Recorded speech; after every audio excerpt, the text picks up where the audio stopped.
அஸ்ஸலாமு அலைக்கும் ஃப்ரெண்ட்ஸ், வணக்கம். Welcome to Rahmi's kitchen. Hello friends, இன்றைக்கி நம்ம வந்துட்டு எல்லாருக்கும் இஷ்டமான ஒரு குழம்பு பண்ண போகிறோம். டூனா ஃபிஷ் தலை குழம்பு. டூனா ஃபிஷ் இருக்கு இல்லைங்களா, அதோட தலையில் குழம்பு செய்ய போகிறோம். எப்படி பண்ணுறதுன்னா அதுக்கு தேவையான பொருளெல்லாம் ஒன்றா சொல்கிறேன். அதுக்கு முன்னாடி நம்ம இஞ்சி பாருங்கள், இவ்வளோ இஞ்சி எடுத்துகிட்டு ஒரு டூ டேபிள் ஸ்பூன் அவ்வளோ இஞ்சி எடுத்துகிட்டு சதைச்சிக்கணும். ஒரு 25 சின்ன வெங்காயம் சதைச்சிக்கணும். ஒரு 20 பூண்டு பல் வந்துட்டு அதுவும் சதைச்சிக்கணும். பச்சை மிளகு ஒரு 4 பச்சை மிளகு அதுவும் சதைச்சிக்கணும். அப்புறம் ஒரு டமோட்டா சின்னதாக அறுத்துக்கணும். மீதியெல்லாம் நான் அப்புறமா சொல்கிறேன். பொடியெல்லாம் எப்படி போடுறது என்ன போடுறதுன்னு செய்யும் போது சொல்கிறேன்.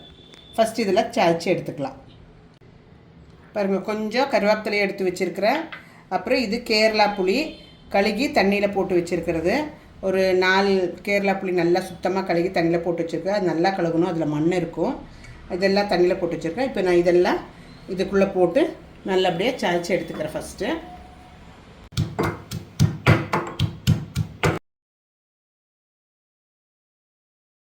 அந்த ஒரு டமோட்டோ எடுத்துருக்குறோம் இல்லைங்களா, அதை வந்து நம்ம மிக்ஸி ஜாரில் அறுத்து போட்டுக்கலாம். ட்ரை மசாலா எல்லாம் அரைச்சி எடுக்கணும். அப்போ இந்த டமோட்டா கூட போட்டு அரைச்சி எடுத்துக்கலாம். அதெல்லாம் இது நல்லா அப்படியே சின்னதாக அறுத்துக்கிட்டு இது கூட மசாலா எல்லாம் போட்டுக்கலாம். சூப்பராக இருக்கும் இந்த குழம்பு. நீங்களும் ட்ரை பண்ணுங்க. நிறைய பேர் பண்ணியிருப்பீங்க, எனக்கு தெரியும். தெரியாதவங்களுக்கு தான் நான் சொல்லிகிட்ருக்குறேன். ரெகுலர் மிளகு பொடி 1 டீஸ்பூன் மிளகாத்தூள், 1.5 டீஸ்பூன் காஷ்மீரி மிளகாத்தூள் போட்டுக்கோங்க. நீங்கள் நிறைய காரம் சாப்பிட்றவங்களா இருந்தால் இன்னும் 1 டீஸ்பூனும் கூட ரெகுலர் மிளகாத்தூள் போட்டுக்கலாம். நல்லா தான் இருக்கும். குழம்பு கொஞ்சம் காரம் இருந்தால் தான் நல்லாயிருக்கும்.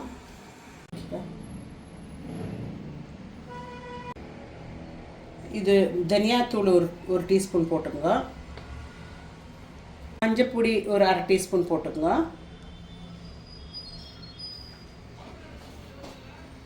ஒரு 1/2 டீஸ்பூன் குருமிளகு பொடி போட்டுங்க. இதெல்லாம் நல்லா நைஸாக அரைச்சிக்கலாம். நம்ம இந்த டமாட்டா இருக்கு இல்லைங்களா, டமாட்டோட சேர்ந்து நல்லா நைஸாக அரைச்சி எடுத்துக்கலாம். பாருங்கள் ஃப்ரெண்ட், நல்லா அரைச்சாச்சு. இப்போ நம்ம குழம்பு எப்படி செய்கிறதுன்னு பார்ப்போம். ஃப்ரெண்ட்ஸ், நம்ம சட்டி வச்சுட்டு கொஞ்சம் கோகோனட் ஆயில் ஊற்றிக்கலாம். ஒரு 3 டேபிள் ஸ்பூனோட கோகோனட் ஆயில் ஊற்றிக்குங்க. ஃப்ரெண்ட்ஸ், 3 டேபிள் ஸ்பூன் எண்ணெய் கோகோனட் ஆயில் ஊற்றிருக்கிறோம். காஞ்ச பிறகு நல்லா கொஞ்சம் ஒரு 1/4 டீஸ்பூனு வெந்தயம் போட்டுக்குங்க.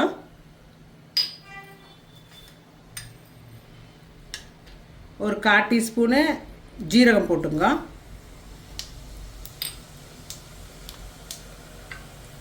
அதுக்கு பிறகு நம்ம சதைச்சி வச்சுருக்கோம் இல்லையா சின்ன வெங்காயம், அது போட்டுக்கலாம். சதைச்சி வச்ச இஞ்சி போட்டுக்கலாம். சதைச்சி வச்ச பூண்டு போட்டுக்கலாம். பச்சை மிளகு சதைச்சி வச்சது போட்டுக்கலாம். எல்லாம் போட்டுக்கிட்டு நல்லா வணக்கணும். நல்லா ஃப்ரை ஆகணும். இது கொஞ்சம் கருவேப்பிலை போட்டுக்கலாம். கொஞ்சமாக கருவேப்பிலை போட்டுக்கலாம். நல்லா எல்லாம் நல்லா ஃப்ரை பண்ணுங்க. எண்ணெயிலேயே நல்லா வணங்கட்டும்.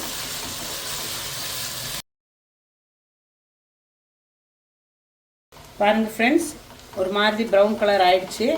நம்ம இந்த டைமில் நம்ம வந்துட்டு நம்ம அரைச்சி வச்சுருக்குறோம் இல்லை மிளகாவும் டமோட்டோ எல்லாம் அரைச்சி வச்சுருக்குறோம் இல்லைங்களா, அது நம்ம போட்டுக்கலாம். இது போட்டு நல்லா எண்ணெயில் பச்சை வாசனை போகிற மட்டும் வணங்கி வரணும்.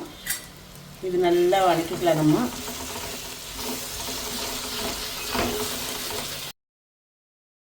வாசனை போகணும் இல்லையா, கொஞ்சம் கொஞ்சமாக தண்ணி, இந்த புளி தண்ணியை கொஞ்சம் ஊற்றிட்டு வணக்கி கொடுக்கலாம். ஊற்றிட்டு நல்லா வணக்கலாம்.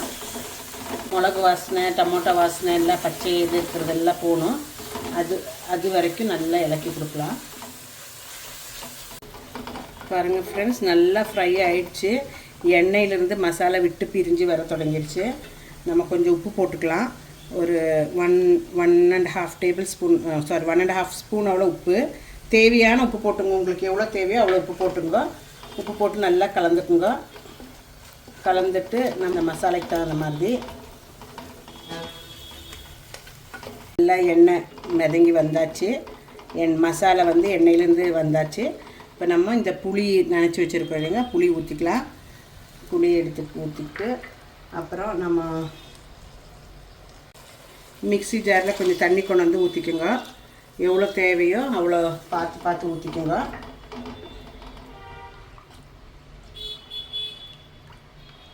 இன்னும் கொஞ்சம் கூட தண்ணி தேவைப்படும். தண்ணி நல்லா கொதிக்கணும். பாருங்கள் ஃப்ரெண்ட், தேவையான அவ்வளோ தண்ணி ஊற்றியாச்சு. தண்ணி ஒரு 1 லிட்டர் பக்கம் ஊற்றியிருக்கேன். அப்புறம் உப்பு மிளகு எல்லாம் பார்த்துக்குங்க. காரம் உப்பு எல்லாம் குறைவாக இருக்கா கரெக்டாக இருக்கான்னு பார்த்துக்குங்க. நான் பார்த்துக்கிறேன். கொஞ்சம் எல்லாம் கரெக்டாக இருக்குது. இது இனி நல்லா கொதிக்கணும். நல்லா கொதித்த பிறகு நமக்கு மீன் தலை போட்டுக்கலாம்.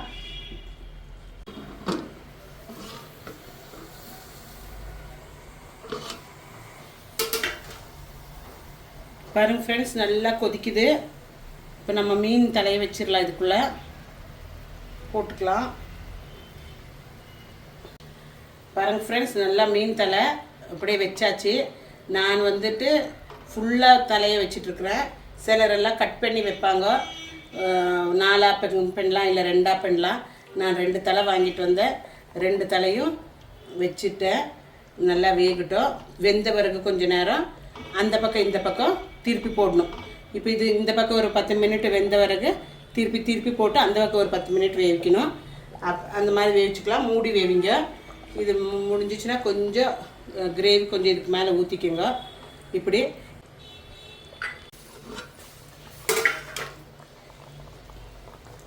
பாருங்கள் ஃப்ரெண்ட்ஸ், ஒரு பக்கம் 10 மினிட் ஆயிடுச்சு. நம்ம இன்னொரு பக்கம் கூட திருப்பி போட்டுக்கலாம்.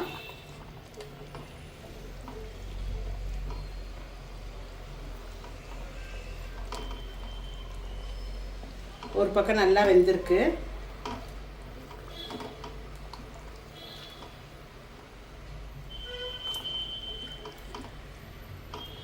இன்னொரு பக்கம் திருப்பி போட்டிருக்கேன். இது ஒரு 10 மினிட்ஸ் வேகணும்.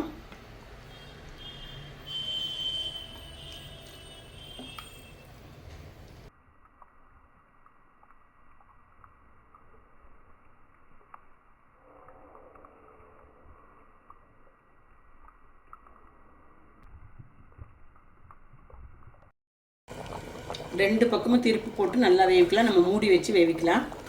மூடி வச்சு இன்னொரு 10 மினிட்ஸ் வேகட்டும்.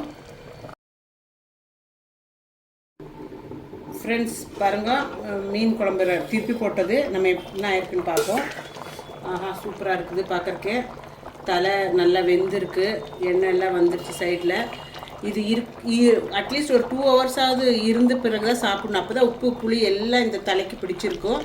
நல்லா இருக்குது பார்க்குறக்கே. எம்மியாக இருக்குது.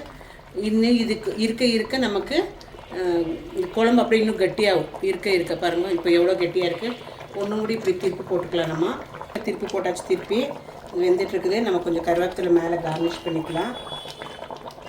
போட்டுட்டு கொஞ்சம் ஒரு 1/2 டீஸ்பூன் அவ்வளோ கோகோனட் ஆயில் ஊற்றிக்கணும் கொஞ்சோண்டு மேலே. இந்த ஃப்ளேவர் நல்லாயிருக்கும். ஒரு 1/2 டீஸ்பூன் அவ்வளோதான். கேஸ் ஆஃப் பண்ணிடுங்க. ஊற்றிட்டு கொஞ்சம் நேரம் ஆகிட்டு அதை எடுத்து நான் காணிக்கிறேன் உங்களுக்கு எப்படி இருக்குதுன்னு. கேஸ் ஆஃப் பண்ணியிருக்கிறேன். ஃப்ரெண்ட்ஸ், செய்து வச்சு கொஞ்சம் நேரம் ஆச்சு. எவ்வளோ சூப்பராக இருக்குல்ல, எம்மையாக இருக்குல்ல, பார்க்குறக்கே அழகாக இருக்குது. இங்கே இருங்க, குழம்பெல்லாம் சூப்பராக இருக்குது. இது நம்ம பிளேட்டில் சர்வ் பண்ணிக்கலாம். சர்வ் பண்ணிவிட்டு சாப்பிட்டு பார்க்கலாம் எப்படி இருக்குதுன்னு. ஃப்ரெண்ட்ஸ், எப்படி சர்வ் பண்ணியாச்சு. சர்வ் பண்ணும்போது கொஞ்சம் உடையாமல் பார்த்துக்குங்க. அவ்வளோ அழகாக இருக்குது பாருங்க.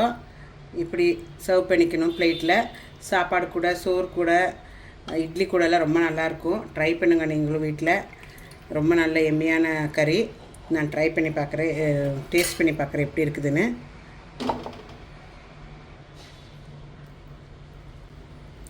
பாருங்கள் ஃப்ரெண்ட்ஸ், கொஞ்சம் எடுத்து டேஸ்ட் பண்ணி பார்க்கலாம். கொஞ்சம் இதை எடுத்துகிட்டு பிச்சு சாரில் முக்கி சாப்பிட்டு பாருங்கள். சூப்பராக இருக்குது ஃப்ரெண்ட்ஸ். உப்பு காரம் புளி எல்லாம் கரெக்டாக இருக்குது. ரொம்ப அருமையாக இருக்குது. நீங்களும் வீட்டில் ட்ரை பண்ணுங்க. ரஹ்மீஸ் கிச்சன் இஷ்டம் ஆச்சுன்னா லைக் பண்ணி, ஷேர் பண்ணி, கமெண்ட் பண்ணுங்க, சப்ஸ்கிரைப் பண்ணுங்க. உங்களோட சப்போர்ட் ரொம்ப முக்கியம். தேங்க்யூ. Take care. பாய்.